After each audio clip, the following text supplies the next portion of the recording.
तो हेलो यार, कैसे हैं आप सब लोग। आज हम एक्सप्लेन करने वाले हैं ब्लैक क्लोवर का सीजन 2। तो चलिए शुरू करते हैं। अब तक हमने देखा डायमंड किंगडम ने क्लोवर किंगडम पर अटैक कर दिया है और ब्लैक बुल्स और गोल्डन डॉन उनसे लड़ रहे हैं। इसी बीच कैप्टन यामी कैप्टन वांजन से कहते हैं अपना मास्क उतारो कैप्टन, क्योंकि कैप्टन यामी को वांजन पे शक है कि वही आई ऑफ द मिड नाइट सन का लीडर है। कैप्टन वांजन कहते हैं मुझे पता है यामी, तुम्हें लगता है मैं आई ऑफ द मिड नाइट सन का लीडर हूँ। और कैप्टन वांजन अपना मास्क उतार देते हैं, लेकिन कैप्टन वांजन किसी भी तरह से आई ऑफ द मिडनाइट सन के लीडर के जैसे नहीं दिखे। कैप्टन यामी कहते हैं मुझे माफ करना वांजन। सीन शिफ्ट होता है और हम देखते हैं कैप्टन फेगोलियन को, जिनके पास एक डॉक्टर बैठे हुए होते हैं। तभी इन्हें यहाँ पर चिल्लाने की आवाज आती है। डॉक्टर कहते हैं लगता है मेरे पास नया पेशेंट आ गया है। और कैप्टन यामी आस्था को मुर्गी की तरह पकड़कर इनके पास ले आ रहे होते हैं। कैप्टन यामी कहते हैं हिलना बंद कर वरना गिर जाएगा। डॉक्टर कहते हैं आओ बैठो यामी। यामी कहते हैं ये है डॉक्टर डोला और ये हमारे किंगडम के सबसे बेस्ट डॉक्टर है, और आस्था को ट्रीटमेंट करने के लिए उनके आगे फेंक देते हैं। डॉक्टर कहते हैं मिलकर अच्छा लगा आस्था, बताओ मैं तुम्हारी क्या मदद कर सकता हूँ। आस्था कहता है मैं हूँ आस्था और मुझे भी आपसे मिलकर अच्छा लगा। डॉक्टर कहते हैं अरे हाँ भाई, मैं जानता हूँ तुम आस्था हो और तुम एंटी मैजिक यूज करते हो, जो कि कमाल की बात है। और ये सुनकर तो आस्था की आंखें चौंधी आ जाती है। कैप्टन यामी यहाँ से निकल लेते हैं। डॉक्टर कहते हैं चलो बैठ जाओ आस्था, चलो अब देखते हैं तुम्हें क्या प्रॉब्लम है, और अपना हीलिंग मैजिक स्पेल कास्ट कर देते हैं और आस्था का ऑपरेशन शुरू हो जाता है। डॉक्टर कहते हैं तुमने अपने मसल्स को काफी ज्यादा ट्रेन किया है। आस्था कहता है thank you sir. Aastha treatment complete कर बाहर आता है और यहीं पर कैप्टन यामी भी आ जाते हैं और लगता है कैप्टन यामी ने आज बहुत ज्यादा माल जीता है। और ये तीनों हाइड आउट के लिए निकल लेते हैं। हाइड आउट पहुंचकर कैप्टन यामी कहते हैं सभी लोग मेरी बात सुनो, पिछले कुछ दिनों में हमने बहुत ज्यादा प्रोग्रेस की है और हमारे सारे माइनस के स्टार हमने कम कर दिए हैं, तो चलो पार्टी करते हैं। और पार्टी में तो चार्मी उछल उछल कर खाना खा रही होती है। मैग्ना खाना बना रहा होता है और चार्मी बस घुसे जा रही होती है। और गॉर्डन क्या बोल रहा है मुझे नहीं पता, क्योंकि इसके तो सबटाइटल भी नहीं आते। नोएल शर्माते हुए सोच रही होती है आस्था के हाथ तो टूटे हुए हैं, लगता है मुझे ही उसे खाना खिलाना होगा। लेकिन आस्था कहता है देखो अब मैं अपने पैरों से भी खाना खा सकता हूँ। और नोएल का मूड खराब करने की सजा इसे बखूबी मिलती है। कैप्टन यामी कहते हैं चलो अब फ्यूनरल नाच के दिखाओ। फ्यूनरल कहता है नाच के तो नहीं, लेकिन मेरा ये खुद को पंच मारने वाला सीन देखो, जो देखकर कैप्टन यामी की हंसी छूट जाती है। अब चार्मी की बारी। चार्मी कहती है फूड गायब करने वाला मैजिक और पेल देती है। कैप्टन यामी कहते हैं अब ग्रे की बारी। ग्रे तो शर्म के मारे मर ही जाती, लेकिन वो ट्रांसफॉर्म ट्रिक दिखा देती है इन्हें। और गॉर्डन भाई नहीं समझ आ रहा क्या बोल रहा है। ट्रिक के नाम पर लक मैग्ना को पेल देता है। इन सब की पार्टी काफी ज्यादा मजेदार चल रही होती है। आस्था कहता है तो चलो अब मुझे चलना चाहिए, मुझे डॉक्टर ने आराम करने के लिए कहा था। और वो यहाँ से निकल जाता है। नोएल कहती है ये आज कुछ बदला बदला सा लग रहा है। सभी लोग सोच रहे होते हैं कि आज आस्था इतना अपसेट सा क्यों लग रहा है। तभी पीछे से फिनरल कहता है सुनो दोस्तों, जब आस्था की ट्रीटमेंट चल रही थी तब मैंने डॉक्टर को कहते हुए सुना था उसके हाथ कभी ठीक नहीं होने वाले। डॉक्टर कह रहे होते हैं आस्था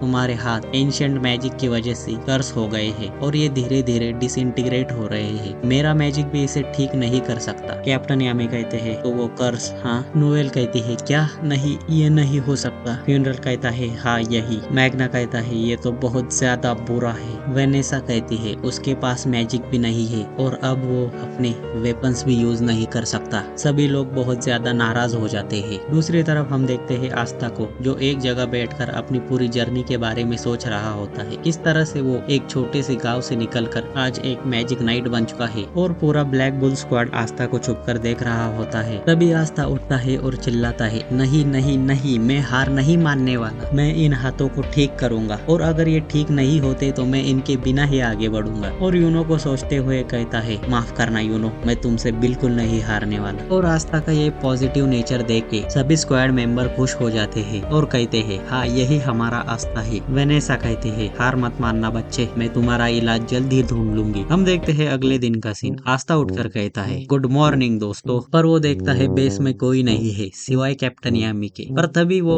नोएल और फिनरल की सेंस कर लेता है और छुपकर उनकी बातें सुनने लगता है। फिनरल कहता है मैंने सभी को उनकी जगहों पर पहुंचा दिया है और वो आस्था के हाथों का इलाज करने के लिए अपनी पूरी कोशिश कर रहे हैं। हम देखते हैं मैग्ना और लको जो आस्था का इलाज ढूंढने के लिए डंजन के लिए आ रखे होते हैं। गोशे और गॉर्डन लाइब्रेरी में आस्था के हाथों का इलाज ढूंढ रहे होते हैं। चार्मी और गैस जंगल में आस्था के लिए जड़ी बूटियां लाने गए होते हैं। फिनरल कहता है आस्था ने तो सभी को काम पे लगा दिया। नोएल कहती है हाँ वो बिना मैजिक वाला कॉमनर बेवकूफिया ही ऐसी करता है। फिनरल कहता है भले ही वो एक मैजिक लेस है पर फिर भी वो कभी हार नहीं मानता। नोएल कहती है हाँ हमारी पहली बैटल में वही था जो दुश्मन और मेरे बीच दीवार बनकर खड़ा था और हमें दिखाया जाता है किस तरह आस्था ने ब्लैक बोल्स के साथ मिलकर दुश्मनों से लड़ाई की है। नोएल कहती है वो आस्था ही है जो मुझे हमेशा लड़ने की ताकत देता है और अब यह हमारी जिम्मेदारी है कि हम उसकी ताकत बने। इनकी बातें सुनकर आस्था चुपचाप यहाँ से निकल लेता है और बाहर आकर बहुत ही ज्यादा इमोशनल हो जाता है। आस्था कहता है भगवान ने मुझे मैजिक नहीं दिया पर मुझे बहुत अच्छे दोस्त दिए हैं। इधर फ्यूनरल कहता है ठीक है नोवेल लगता है अब हम दोनों ही बचे हैं इसीलिए अब हमें साथ में काम करना चाहिए। पर नोवेल फ्यूनरल के मुंह पर मुक्का मारते हुए कहती है चुप हो जा ठरकी मुझे पता है मुझे कहाँ जाना है और तुम मुझे वहाँ ले जाओगे। नोएल इसे पता बताती है और कहती है अब चलो मेरा मुंह क्या देख रहे हो। फ्यूनरल पोर्टल ओपन करते हुए कहता है अपने सीनियर से मदद मांगने का ये सही तरीका नहीं है। ये दोनों एक पुराने घर के सामने आ जाते हैं। नोएल दरवाजा खटखटाती है अंदर से आवाज आती है अंदर आ जाओ। नोएल दरवाजा खोलते हुए कहती है हमें बात करनी है। अंदर से एक नंगा आदमी कहता है हाँ पर उससे पहले मुझे नहाने तो दो और नोएल इसे पिचकारी से उड़ा देती है। हमें बताया जाता है ये इंसान है फांजेल क्रूगर और इसका आस्था के साथ क्या रिलेशन है। तो बात होती है 5 महीने पहले की जब आस्था को उसकी ग्रीन वॉर मिली थी और आस्था अपनी स्वॉर्ड के साथ प्रैक्टिस कर रहा था। तभी फांजल यहाँ पर भागता हुआ आता है क्योंकि उसके पीछे एक पिग पड़ा हुआ होता है। आस्था कहता है साइड में हट जाओ और आस्था पिग को भगा देता है। फांजल कहता है बहुत बढ़िया बच्चे तुमने उसे भगा दिया मेरा नाम है फांजल। और आस्था कहता है मैं हूँ आस्था हार्श विलेज से। आस्था फांजल को खाना पीना खिलाता है और जूस भी पिलाता है। फांजल कहता है तुम्हारा बहुत बहुत शुक्रिया क्या तुम मेरे घर चलना चाहोगे। और ये दोनों पहुंच जाते हैं फांजल के घर। आस्था कहता है मुझे लगा नहीं था तुम्हारे पास इतना बढ़िया घर होगा। आस्था इसे अपनी तलवार दिखाता है। ये कहता है तो तुम्हारी तलवार मैजिक को नलीफाई करती है। आस्था कहता है हाँ और यही मुझे मैजिक नाइट एंट्रेंस एग्जाम में जीत दिलाएंगी और इसीलिए मैं उन पहाड़ों में ट्रेनिंग कर रहा था। और मुझे बताओ तुम जैसा बुजुर्ग इंसान वहाँ पर क्यों आया था। फांजल कहता है क्या बूढ़ा बुजुर्ग इंसान मैं सिर्फ 28 का हूँ। आस्था कहता है तो फिर तुम इतने बूढ़े क्यों लगते हो। फांजल कहता है अच्छा चलो अब ये सब बातें छोड़ो मैं किसी की राह देख रहा हूँ। वैसे आस्था तुम यहाँ पर रहकर अपनी ट्रेनिंग क्यों नहीं पूरी करते। आस्था कहता है क्या सच में। एक मिनट कहीं तुम मेरे आलू तो नहीं खाना चाहते। फांजल कहता है नहीं यार मैं तो बस तुम्हें शुक्रिया अदा करना चाहता हूँ। आस्था कहता है तो ठीक है मैं यहाँ पर जरूर रुकूंगा। अगले दिन आस्था अपनी ट्रेनिंग शुरू कर देता है लेकिन वो कुछ ज्यादा खास नहीं कर पा रहा होता। तभी फांजल यहाँ पर आता है और कहता है तुम गलत कर रहे हो तुम्हें अपने घुटने उसी डायरेक्शन में रखने होंगे जिस डायरेक्शन में तुम्हारी स्वॉर्ड होगी और फिर तुम सेकंड स्ट्राइक लैंड कर पाओगे। आस्था ट्राई करता है और एक बार में ही कर लेता है। आस्था कहता है तुम्हें ये कैसे पता था क्या तुम भी एक तलवारबाज हो। फांजल कहता है तलवारबाज तो नहीं और एक लकड़ी का टुकड़ा उठा लेता है और उसे एक विंड स्वॉर्ड में ट्रांसपोर्ट कर देता है। आस्था कहता है वाओ ये तो कमाल का है क्या तुम मुझे तलवार चलाना सिखाओगे। फांजल कहता है मुझे नहीं लगता। आस्था कहता है प्लीज 4-5 लेसन तो दे दो यार। फांजल कहता है ठीक है रोना बंद कर पर पहले मुझे बताओ तुम ताकतवर क्यों बनना चाहते हो। आस्था कहता है क्योंकि मैं विजर्ड किंग बनना चाहता हूँ। फांजल कहता है बढ़िया है ये तो बहुत अच्छा है तो फिर मुझसे वादा करो आस्था मैं तुम्हें जो कुछ सिखाऊंगा उसका इस्तेमाल तुम अपना सपना पूरा करने के लिए करोगे तुम कमजोरों को परेशान नहीं करोगे। आस्था कहता है ठीक है मैं वादा करता हूँ और वैसे भी मुझे उस तरह की बख्शोदियां पसंद नहीं है। इन दोनों की ट्रेनिंग शुरू हो जाती है। फांजल आस्था को बहुत कुछ सिखा देता है और एक दिन ये दोनों बैठकर पटेटो खा रहे होते हैं। तभी यहाँ पर एक लड़की आती है। लड़की कहती है मैं वापस आ गई मास्टर। फांजल कहता है तो बताओ मैरियोला तुम्हें क्या पता चला क्या तुम्हें मेरी मंगेतर का पता चला।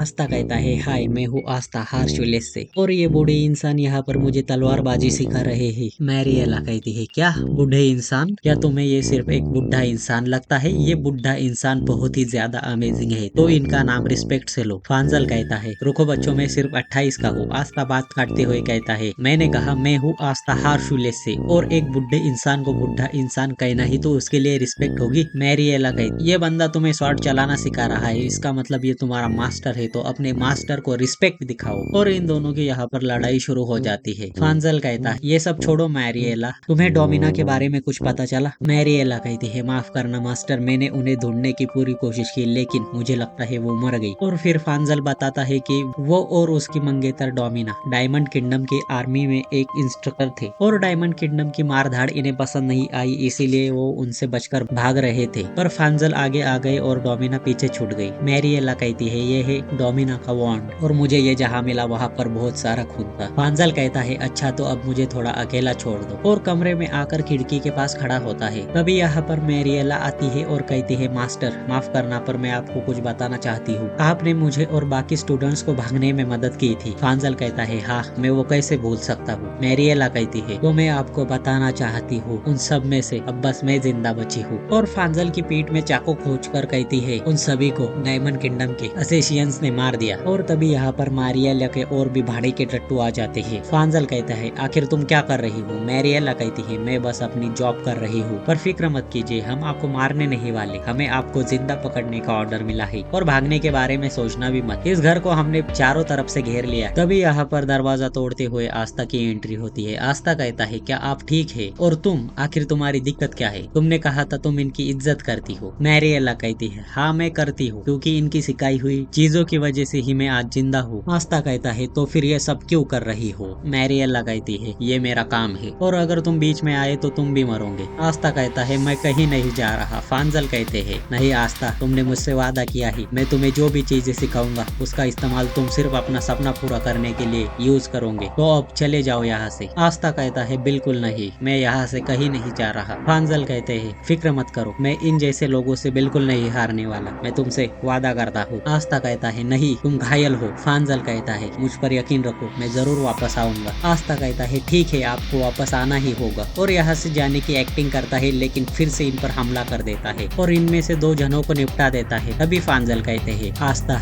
मेरे पास अब जीने की कोई उम्मीद नहीं बची तो प्लीज चले जाओ यहाँ से। आस्था कहता है क्या उम्मीद नहीं बची? ये नहीं बचा वो नहीं बचा, अगर डोमिना यहाँ पर होती तो ये कभी नहीं चाहती। पर तभी इन पर 2 जन अटैक कर देते हैं। आस्था उनका मैजिक कार्ड देता है। आस्था का मोटिवेशन सुनकर फांजल भी फाइट के लिए तैयार हो जाता है और अपनी विंड स्वॉर्ड बनाकर इन सभी को पेल देता है एक ही फटके में। फांजल कहते हैं तुम्हारा शुक्रिया आस्था। पर तभी पीछे से मैरिएला आस्था पर चाकू से अटैक कर देती है पर आस्था अपनी स्वॉर्ड से उसे तोड़ देता है। ये लोग फिर से इन्हें घेर लेते हैं। आस्था कहता है कहीं तुम हार तो नहीं मान रहे बुजुर्ग इंसान? फांजल कहता है नहीं अभी तो मैंने स्टार्ट किया है। तभी मैरिएला कहती है रुको वापस चलो, हमें इन्हें पकड़ने के लिए और ज्यादा बंदे लाने की जरूरत है। और मैरिएला यहाँ से जाते हुए कहती है अगली बार आप नहीं बच पाएंगे। फांजल कहते हैं और हाँ मैं अगली बार तैयार रहूंगा, मैं भाग भाग कर थक गया हूँ, मुझे पता है डोमिना जिंदा है और मैं उसे ढूंढूंगा। आस्था कहता है चलो अब निकलो यहाँ से और मैरिएला यहाँ से निकल लेती है। अगले सीन में हम देखते हैं फांजल कह रहे होते हैं अब मुझे चलना चाहिए, मैं डोमिना को ढूंढने जा रहा हूँ। आस्था कहता है ठीक है आपके साथ रहकर अच्छा लगा। फांजल आस्था के सर पर हाथ रखकर कहते हैं अब मैं चलता हूँ तुम अपनी ट्रेनिंग जारी रखना। आस्था कहता है चलो तो फिर बाद में मिलते हैं। फांजल कहते हैं जाओ और विजार्ड किंग बनो। आस्था भी विलेज के लिए निकल लेता है पर तभी भाई फांजल भागते हुए आता है और कहते हैं रुको तुम्हारे 2-3 लेसन बाकी है क्योंकि इनके पीछे पड़ा होता है वही पिग।